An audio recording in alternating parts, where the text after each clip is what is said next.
this video, we're going to take a look at triads. There's little three-note chords that form the basis of all chords.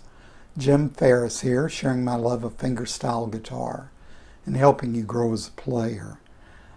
Before we get into the video, I just want to thank everyone that's subscribed and given me a thumbs up and shared the videos. It really helps. Okay. Most of us already know triads. They're contained in all of the cowboy chords, caged chords that we learn when we're first beginning to play guitar. We just may not be aware of them, that they're contained in those chords. Triads are built by taking the first, third, and fifth notes from a major scale. And they contain a lot of information. Other bigger chords, seventh chords, ninth chords, all that, are built around that basis of the triads.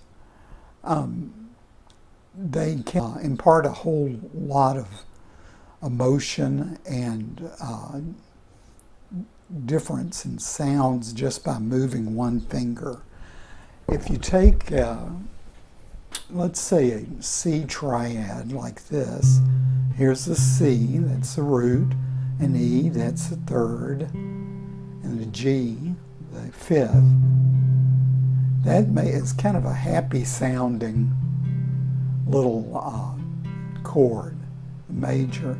But if you lower the third by one fret, you end up with a minor chord, which is kind of blue, kind of dreary.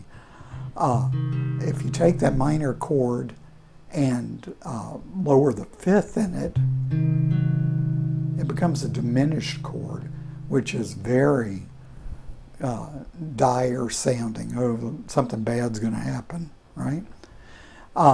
If you take the major chord and raise the fifth, it creates an augmented triad.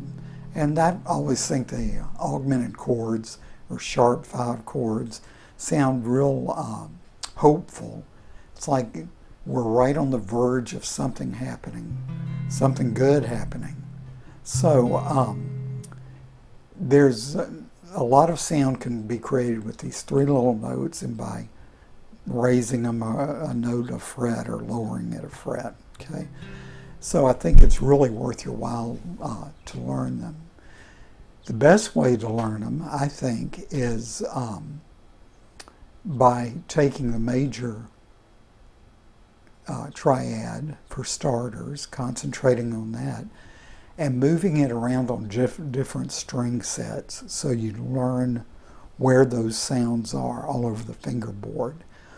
If we take this root inversion triad, that's another thing about them.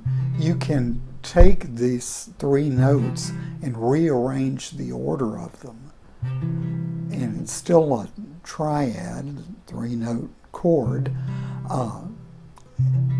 but the order, it sounds a little different because the order is different. For example, if I take this root triad so that it's root, or the 1, 3, 5, and move it up here so I have the 3,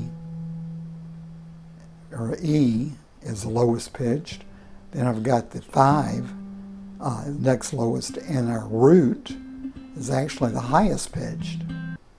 Or then I can put it down here so that the 5th is the lowest pitched, then the root, then the 3rd is the highest pitched. So it's the same chord.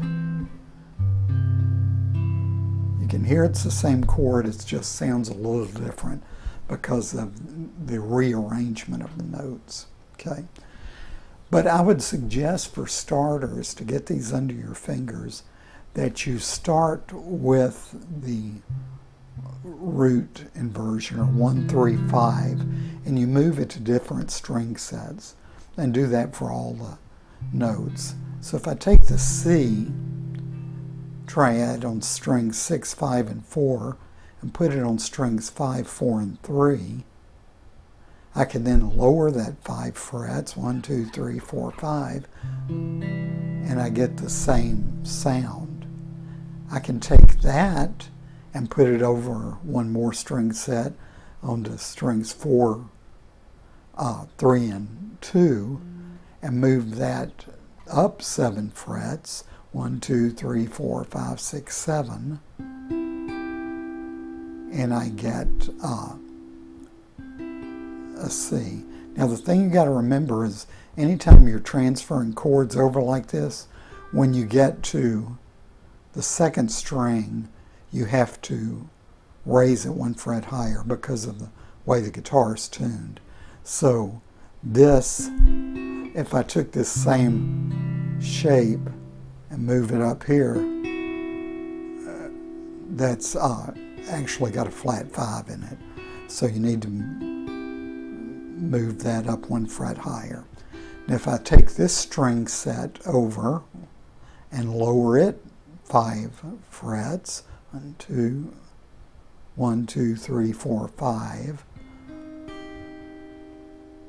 got a minor sound, same root, but my third is flat, so when you get to the second string you got to raise it. Okay, so you end up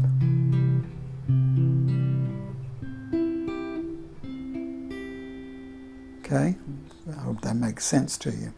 I've got I made a chart showing all the fingerings of these that I'll put a link to in the description so you can download that. It's a free download, and you can see how they're laid out all over the fingerboard. So I suggest that you take that and just maybe start with a C and move that all around. Then a C sharp and move that all around, and so forth, you know, doing it across all the string sets. And the key to, one of the keys to really getting this into your brain is to think of the note name. That's why it's important to learn the name of the notes on the fingerboard. If that's something that you aren't comfortable with or don't know yet, I did a video several weeks ago about learning the names of the notes on the fingerboard and an easy method for learning those. And I'll put a link to that in the description. And I made a little chart along with the explanation to go with that video. I'll link that below too. So, yeah, if you learn the names of the notes on the fingerboard, learn these triads, and are able to put them where you need to, that's a big step toward learning how to play all over the fingerboard, and being able to play in a more free manner. You're able to utilize more of the fingerboard. That makes sense. I kind of think of the right hand as being the motor that drives the finger-picking guitar car. The left hand is the GPS that helps us get to our destination. So it's real important that we get our GPS is up to date, I guess you could say. Okay. I'm planning to do a series of videos on triads and then some of the bigger chord constructions, and explaining that so that you can kind of lively up your playing. Let me know in the comments if that's something that appeals to you or not. And I think that's basically it for this video.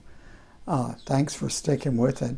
This is all a very learnable thing if you'll break it down into segments and learn these segments, and then you put them all together and your abilities increase. Okay, I know that's certainly what I've done, and it's proven to be effective for me, and I think it can be for you too.